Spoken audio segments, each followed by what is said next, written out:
Hey guys, just saying, I'm still deployed, so my quality isn't the greatest, so I apologize for that. I don't know about you guys, but I really enjoy me some good strategy games, whether it's real-time strategy, turn-based, or grand strategy.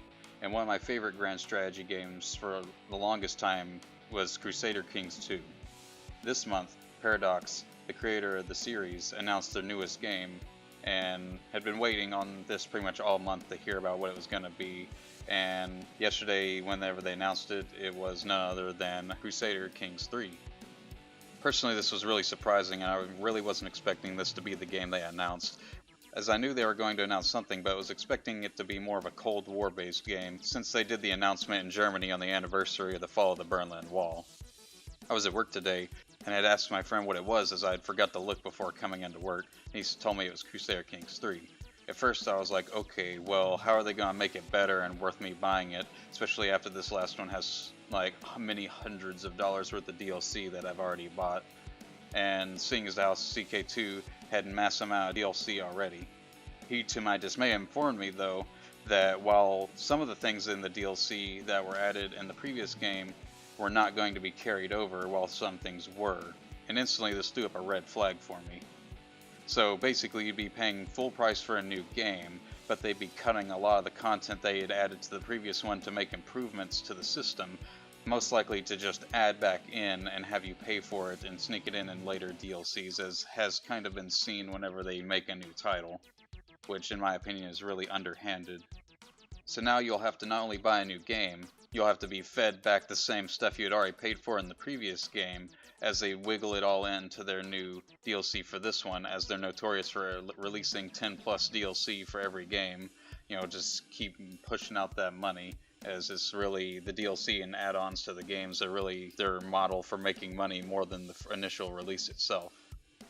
Already I was jaded to the idea of this game until much after release, and also at a substantial sell price only, as I already own CK2 and over $300 worth of DLC and add-ons. Then things got even worse. He tells me that they are banning people left, right, and center on their stream where they announced it for saying the time-old adage of Deus Vult, as well as removing any use of the word from the entirety of the new game. So at first I'm just like, what the hell? You can crusade the hell out of people in literal holy wars from history. In their last game you could be Aztecs, going around doing ritual sacrifice, cutting people's hearts out, and just being an all-around cannibal monster. And you can even torture your prisoners in a number of ways, but you crack down on Deus Vult. Now this is confusing at first till you Google Crusader Kings Deus Vult, and you begin to see an issue. Over the years, a number of online news outlets have barraged Paradox as having alt-right and racist tones due to the use of Deus Vult and other imagery, even though the game is meant to be set in a historical setting and be historically accurate.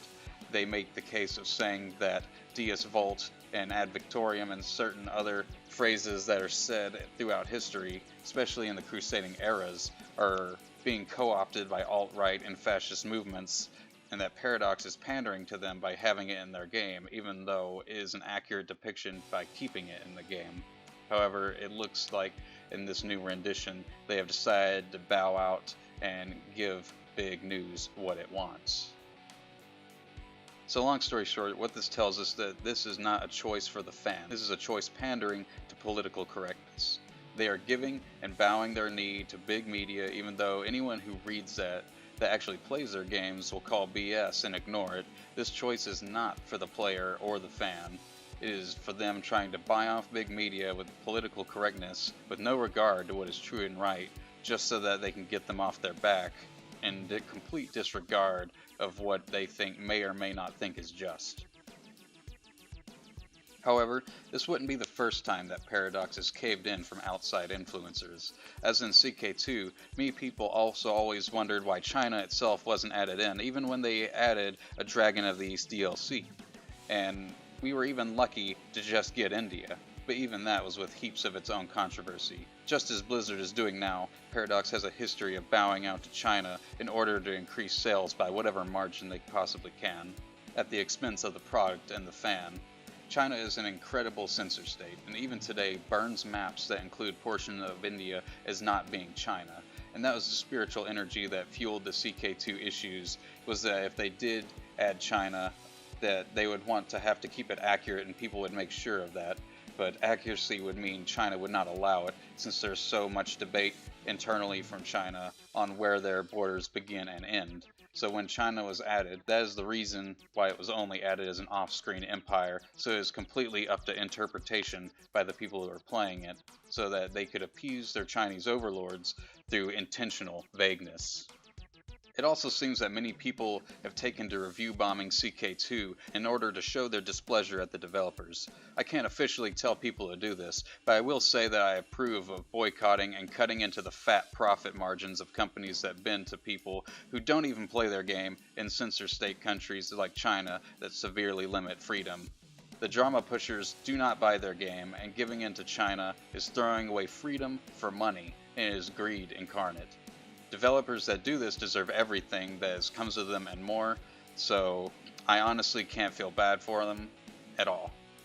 And in all honesty, if this just turns out to be the tip of the iceberg and more things like this come to light as the game gets closer to launch, then I advise you just don't even buy the game. Because one thing they did do is they made Crusader Kings 2 free alongside this information, whether that was to try and cushion the blow of the public backlash or not, I don't know. Personally, I feel my theory is that they made it free so that people that haven't gotten to the game yet, that don't have friends that have all the DLC for CK2, will be more incentivized to buy CK3. And they only really made the base game and a few very early on DLCs free, basically so people can get their toes in the water and then drop hundreds of dollars on other DLC just to keep that train going, because once they got that much in, they may feel they're invested and don't want to start on the new game. Whereas if you haven't started on either one, they want you to start on the new game and start in their new DLC cycle. So either way, this choice by them was completely fueled by how they can get the most money and how they can curb the most negative public backlash. So yeah, Paradox is on tier with Blizzard at this point. They will always bend their knee to the game journalists, it seems, and you should make your opinion known with your wallets. Do not buy the new game. If you do have an old game of theirs that you enjoy, I'm not telling you to stop playing that.